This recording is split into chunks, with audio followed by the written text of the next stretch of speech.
movimento de militantes e intelectuais das esquerdas no país, desde o ano passado, trabalha na construção de uma unidade programática para fazer a oposição conjunta ao governo Temer e ao projeto que está em curso no plano federal.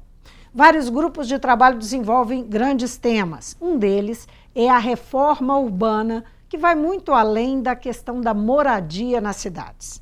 Conversa comigo uma especialista no assunto, a professora aposentada da USP, hoje na Unicamp, pesquisadora acadêmica e ativista política, Hermínia Maricato. Hermínia é uma das coordenadoras do grupo da reforma urbana, tá certo? Isso mesmo? É isso. Tudo bem, Hermínia? Tudo bem. Hermínia, a reforma urbana é uma reforma de base, é uma reforma estrutural, não é? O que seria a reforma urbana ideal para o Brasil de hoje? Olha, na verdade, a reforma urbana ela nasce no pré-64, junto com as reformas de base no Brasil. A sociedade brasileira se mobiliza e começa a refletir e se movimentar para a reforma educacional, reforma agrária, reforma na saúde, reforma política. E nessa época surgiu a reforma urbana, que era um bebê perto das demais. Por quê? Porque o Brasil ele não era predominantemente urbano nessa época. Pelo contrário, a questão da reforma agrária era muito mais ela era urgente. muito forte. E ela tinha uma base sindical, de massa. A reforma urbana não. Ela nasceu numa reunião nacional de arquitetos, com a participação de engenheiros e advogados. Ela ainda não tinha uma base popular. E o que ela era nesse período? Nesse período, ela tinha como uma questão central, a mesma que é hoje, que é o acesso à terra urbanizada. É a democratização do acesso à terra urbana, o que quer dizer terra urbanizada, não simplesmente terra, né? Porque a terra urbana ela tem um valor muito diferenciado dependendo da localização. E há uma disputa muito forte na sociedade pelas localizações urbanas. O que significa isso? Você tem, em geral, nas nossas cidades, uma concentração do emprego. Onde o emprego está concentrado também as facilidades de transporte. Os melhores equipamentos, toda a infraestrutura. Escola, saúde, tudo isso, né? Água, esgoto, iluminação pública, equipamentos de educação e de saúde, enfim. E também o comércio, não é? Em geral, são essas áreas, elas são muito disputadas pelo mercado e a população mais pobre é expulsa dessas melhores localizações, não é? Por exemplo, se a gente levar em consideração São Paulo, você tem a viagem média na região metropolitana, casa-trabalho, casa-emprego, casa-estudo, casa qualquer acesso, é de 2 horas e 42 minutos. É a média do tempo da viagem. Isso tem a ver com o fato de que essa população pobre foi expulsa para a periferia? Exatamente. Ela mora longe e o emprego está concentrado. Em Belo Horizonte, essa média está em torno de quase 1 hora. E ela aumentou 20 minutos de 2002 a 2010. Quer dizer, nós acrescentamos 20 minutos na viagem média, não é? Eu estou no Barreto, que é um bairro... Barreiro, desculpe. Que é um bairro onde a gente vê todas as características de um bairro periférico de região metropolitana. E toda essa dificuldade de mobilidade, né? É uma dificuldade, é muito sacrifício que se impõe à população. Só retomando o ponto de onde nós partimos, o Brasil, a senhora começou falando que é uma reforma, quando a gente usa a expressão reforma de base, imediatamente se remete lá às reformas de base do Jango, não é? Que é quando não aconteceram. Isso. Não é? Mas falou também da reforma urbana como um projeto que se antecipava a problemas, não é? Porque esse Brasil urbanizado, ele acontece dessa forma hoje. Naquela época, a senhora mesmo disse que não. A reforma agrária, sim, era um problema instalado. Eu fico imaginando que Brasil nós teríamos hoje, se a reforma urbana tivesse acontecido. Como é que a senhora imagina? A senhora está relatando toda essa dificuldade, o deslocamento, a falta de acesso, não é? Os mais pobres distanciados das suas necessidades. Que Brasil seria hoje? As nossas cidades seriam muito diferentes. Se nós tivéssemos uma democratização do acesso à terra, se a gente tivesse menos desigualdade, porque, claro, se você tem desigualdade social, você vai ter uma cidade desigual. Não dá para a cidade não corresponder, não é, a essa característica da sociedade. Até porque as pessoas não têm dinheiro para pagar por um imóvel caro. Isso. As pessoas não têm dinheiro para pagar por imóvel nenhum dentro do mercado formal legal, digamos assim. Uma parte das nossas cidades é totalmente ilegal do ponto de vista urbanístico. E o que significa isso?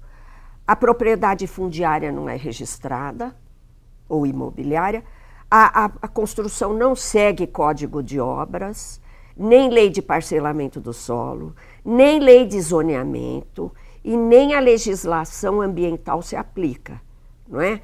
Eu atravessei hoje um córrego que ele está completamente confinado entre casas, quer dizer, e isso é contra a lei. A APP, Área de Proteção Permanente, que é lindeira aos córregos, rios, lagoas, tal, elas não podem ser ocupadas. Mas não existe lei para uma parte das cidades. Uma parte das nossas cidades são construídas pela população trabalhadora, com as suas próprias forças, com as suas economias nos fins de semana. Na hora de descanso é hora de trabalhar, é hora de construir as casas. E sem acesso a engenheiro, a arquiteto. Essa é a forma predominante, é uma cidade oculta, é uma cidade escondida, mas ela está aí, para quem quiser ver, não é? Mas a representação da cidade, exatamente. Em qualquer ponto. Então, a nossa cidade, se a reforma urbana tivesse sido aplicada, do pré-64 e a do pós-64, porque nós construímos uma proposta que também gerou a Constituição de 88, gerou o Estatuto da Cidade, gerou o Estatuto da Metrópole, gerou a Lei Federal da Mobilidade. A senhora trabalhou na Constituinte? Sim. Não é? Teve uma atuação, especificamente nessa área eu fui relatora da medida provisória, da medida popular constitucional de reforma urbana. De iniciativa popular. Isso. Né? Agora, a senhora falou que em São Paulo são 2 horas de deslocamento. E 42 minutos. E 42 minutos. Aqui em Belo Horizonte... É quase 1 hora. Quase 1 hora. Isso traz consequências, nós podemos relacionar a falta ou a necessidade de uma reforma urbana e os problemas que existem, não é? Com problemas sociais que nós temos. Mas não tem a menor dúvida. Primeiro, eu gostaria de dizer o seguinte, não faltam planos nem leis. Isso é muito importante. Todo município com mais de 20 mil habitantes tem plano diretor no Brasil. São todos ótimos. Só que eles são aplicados a uma parte da cidade. Não faltam leis. Nós temos a parte que paga mais caro pelo IPTU, seria isso? Olha, é uma parte que pode pagar mais, mas que recebe muito mais. E além do mais, a cidade ela é uma mercadoria. E ela é um objeto de extração de lucros. E se essa atividade imobiliária não for muito regulamentada, e lei para isso nós já temos, o que acontece é isso. Os que podem pagar ficam na cidade, os que não podem vão para as periferias. Que consequências sociais a senhora enxerga nesse problema? Nós temos, na área de transporte, várias pesquisas já estão mostrando, inclusive da Universidade de São Paulo, onde eu trabalho, mostrando as consequências para a saúde mental, por exemplo. Uma pessoa que passa uma parte do dia, da semana, do ano, da vida nos transportes, ela tem problemas sérios. Uma pesquisa, pelo menos internacional, em São Paulo, aponta doenças mentais do tipo comportamento impulsivo, depressão, e eu me esqueci a terceira doença mais frequente mental. Isso é uma pesquisa do setor de epidemiologia do Hospital das Clínicas. Outra consequência é a poluição, que está sendo muito forte, pelo menos... Eu estou citando muito São Paulo, vocês vão me perdoar, porque é a área natural, de pesquisa, né? A poluição está atingindo a expectativa de vida da população masculina em São Paulo, a poluição do ar, em determinados períodos do ano. Por que masculina? Porque está mais propensa a ataques cardíacos. Isso é uma pesquisa do professor Paulo Saldiva, da Universidade de São Paulo. A relação familiar, a distância da família, isso tem influência? Por exemplo, sobre comportamento social, sobre violência? Existe esse tipo de aferição? Existe.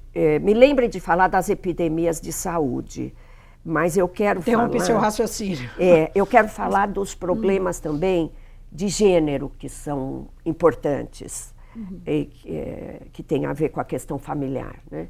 30% das mulheres da região metropolitana, das nossas regiões metropolitanas, são chefiadas por mulheres. As famílias são chefiadas por mulheres, 30%. E essas mulheres, elas deixam muitas vezes os filhos abandonados nas periferias, por conta de que elas têm que trabalhar nos locais onde tem emprego, em geral são nas capitais das metrópoles, e passam uma parte do tempo nos transportes. Isso é um motivo de muito estresse e depressão. As epidemias. As epidemias que são importantes, né? As nossas cidades, elas estão apontando agora, parece impressionante, né? No pleno século XXI, epidemias são as 3 mais conhecidas e reconhecidas, da dengue, zika e chikungunya, né? Mas também agora a de febre amarela, aqui em Minas, que vocês estão sabendo, né?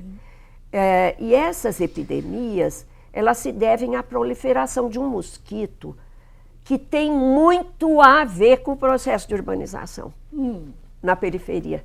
Tem muito a ver... Às vezes, a campanha, ela foi correta, a campanha que combateu o mosquito dentro das casas e nos vasinhos, etc. Mas nós temos muito terreno vazio abandonado, inclusive terreno de especulação imobiliária. Esse costuma ser um problema, né? O poder público tem também dificuldade de entrar nesses locais e tal. Agora, eu queria avançar um pouco para o projeto que vocês estão desenvolvendo e o que vão apresentar, o que pretendem, para onde pretendem apontar, e como fazer avançar um projeto desse num momento em que as esquerdas estão definitivamente fora. Definitivamente não tem nada definitivo nessa vida, mas as esquerdas estão fora do poder. Então, eu que já tenho quase 70 anos, não é? Vivi a reconstrução da reforma urbana durante a nossa luta pela reconstituição do Estado de Direito no Brasil, da democracia brasileira, não é? Então, nós tivemos a reforma urbana e nós conquistamos um arcabouço legal importante. Nós tivemos prefeituras democrático e populares. Nós tivemos um ciclo virtuoso que ficou conhecido no mundo inteiro. O mundo inteiro conhece o que se fez no Brasil em matéria, por exemplo, o programa mais conhecido foi o Orçamento Participativo. Mais que o Bolsa Família? Eu diria que mais no mundo. Aqui, Belo Horizonte guarda até hoje um programa, um know-how, conhecimento técnico que nós criamos no Brasil de levar a cidade às periferias. É um programa que chama Vila Viva. Vila Viva. Que é muito importante. E é um programa que também é muito conhecido no mundo todo, porque cada profissional sai da sua caixinha. O Vila Viva, ele junta arquiteto, engenheiro, geólogo, ambientalista, o pessoal de saúde pública, para resolver esses espaços que a população construiu sem qualquer conhecimento organizado, lei, etc. Então, Belo Horizonte precisa guardar com muito carinho ainda essa... É uma referência? O é uma Viva, referência. Dentro do escopo aí desse projeto que está em curso. É uma referência que nos acompanhou no ciclo virtuoso e que muitas cidades perderam e que Belo Horizonte mantém. Por exemplo, uma das coisas que Belo Horizonte quase perdeu e que foi uma referência importante é a agricultura urbana, a questão da alimentação, segurança alimentar na cidade. Algumas coisas a gente veio aprender em Belo Horizonte. Eu me lembro que houve um secretário estadual nos anos 80, chamava Paulo Haddad. E ele também começou um trabalho de urbanização de favelas, onde eu aprendi muito, e depois isso se disseminou pelo Brasil. O fato é que este capítulo da reforma urbana, a gente foi abandonando.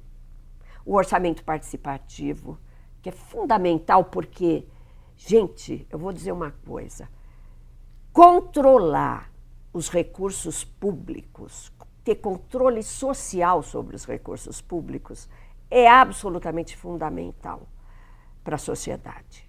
E o orçamento participativo permitia a democracia direta sobre o fundo público. Agora, essas referências, elas vão ser usadas nesse projeto? Sim. Que tá sendo Pois é. trabalhado? Esse projeto, eu estou trazendo essas referências, porque ele vai partir daquilo que nós fizemos, aquilo que foi bom, que nós fizemos de importante, e que a gente foi perdendo com o passar do tempo, mais a crítica àquilo que foram os erros que nós vamos fazer e o que é novo.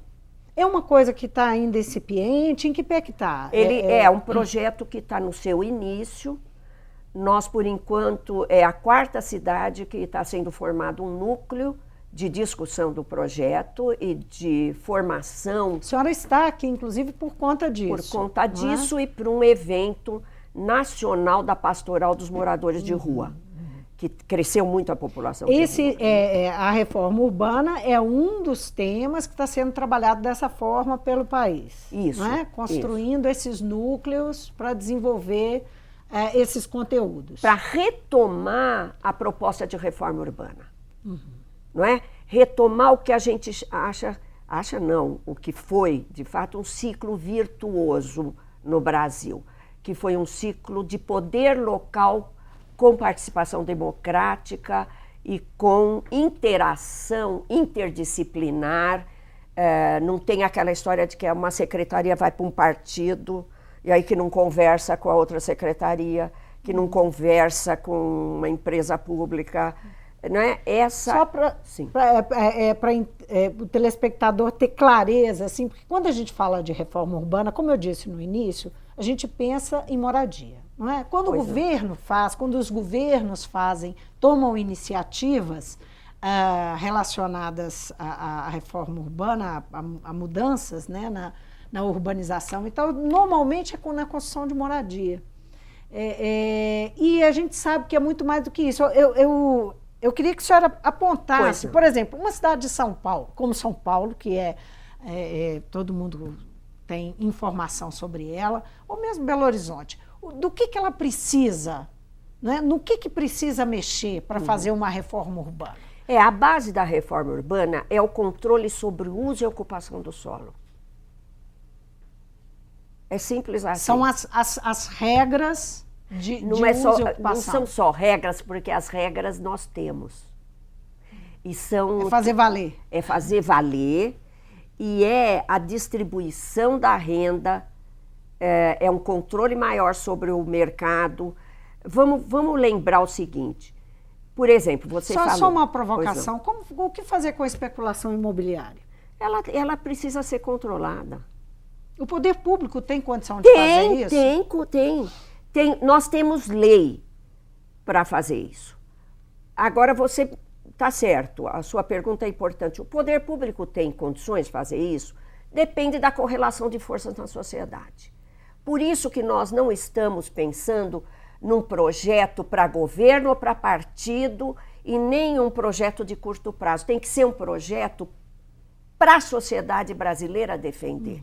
Academia, moradores, funcionários. Nós temos que montar uma estrutura, não é, que leve a gente a fazer com que a sociedade force o poder público e os legislativos e o judiciário, porque o judiciário brasileiro, eu tenho 40 anos de experiência entre academia, poder público, eu fui secretária de habitação do município de São Paulo na época da Luiza Erundina, e eu posso fazer uma afirmação que eu costumo fazer muito, inclusive em aulas para a magistratura, de que o judiciário desconhece legislação urbana.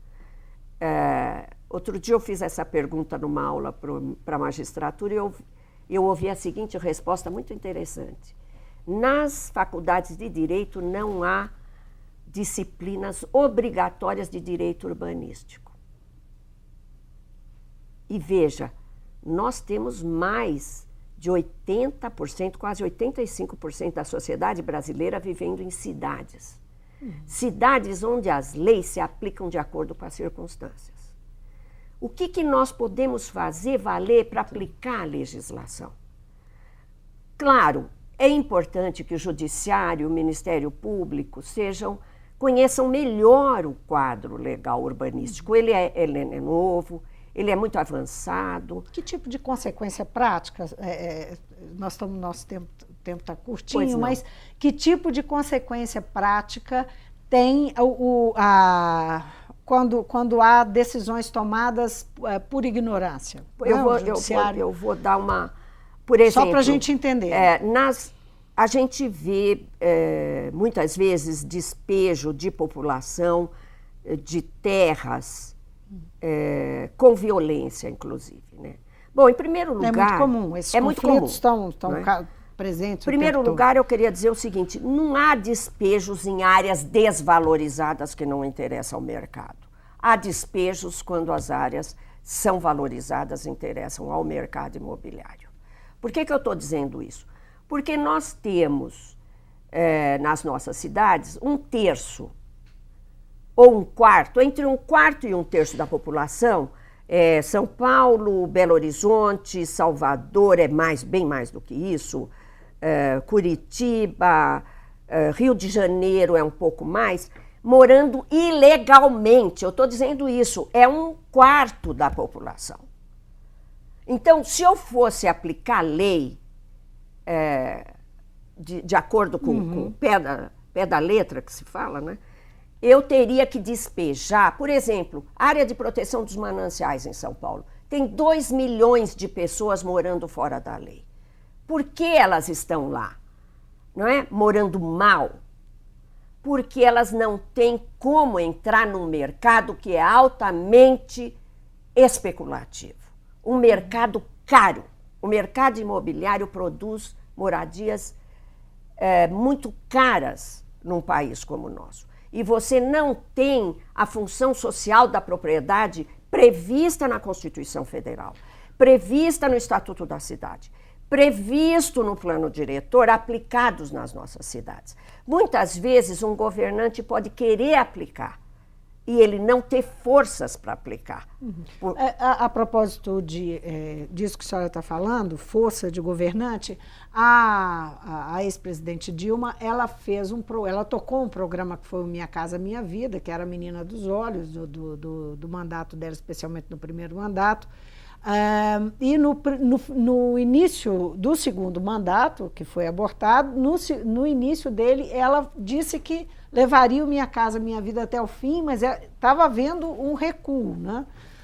O que significou para o déficit que a gente tem de moradia e o que ele significou dentro de um conceito de reforma urbana? Tá. Só para a gente encerrar aqui. Tá, eu não tenho uma resposta rápida para essa pergunta. Eu já escrevi 2 livros, pelo menos, eu sou crítica ao Minha Casa Minha Vida, não totalmente, claro, é melhor ter do que não ter, não é? Mas eu acho que ele poderia, por exemplo, a grande parte das moradias de baixa renda, elas foram feitas fora das cidades por causa do preço da terra. Não é o governo federal que aplica a função social da propriedade. É o poder local, é o governo municipal, não é? O terreno é cedido pelo município. Exatamente. Não, a função social da propriedade, quer dizer, você penalizar a retenção de terras ociosas, imóveis ociosos, por exemplo, que ficam engordando com a especulação imobiliária, não é? Então, agora... existiu, de alguma forma, inclusive um impacto sobre o déficit devido à grande quantidade de moradias que foram feitas. A moradia, ela não é... Você não vive só na casa, você vive na cidade. Por isso que a gente fala, a moradia e a mobilidade, eles são 2 assuntos estruturais da questão urbana e da reforma urbana. Não são os únicos, mas são estruturais. Então, a moradia, você pode impactar o déficit, fazer moradia e produzir essas moradias em conjuntos habitacionais que não estão tão bem localizados. Você não tem um enfrentamento com o setor imobiliário. Não é isso? Agora, o que fez o governo Temer no início foi cancelar, em primeiro lugar, os programas para renda mais baixa. Vejam, eu não estou fazendo um ataque partidário aqui. Eu disse que eu sou crítica ao Minha Casa Minha Vida. Mas aquilo que o Minha Casa Minha Vida tinha de melhor foi cancelado. Houve um ataque à moradia da população de mais baixa renda. E o Conselho Curador do Fundo de Garantia tomou uma medida que eu considero antissocial, que foi aumentar o teto do empréstimo para R$1,5 milhão de reais. Ou seja, se com Minha Casa Minha Vida a gente tinha críticas, não é? Agora o que eu acho que nós estamos vendo... Está canalizando dinheiro para um outro grupo social. É outro grupo social.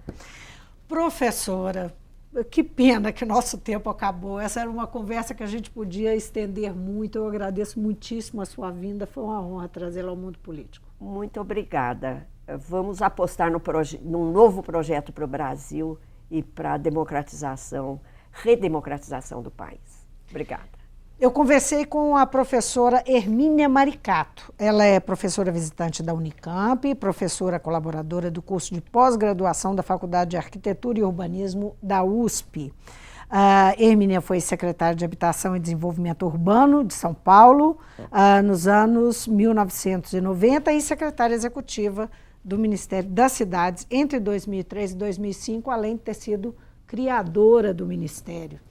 É isso mesmo? Foi.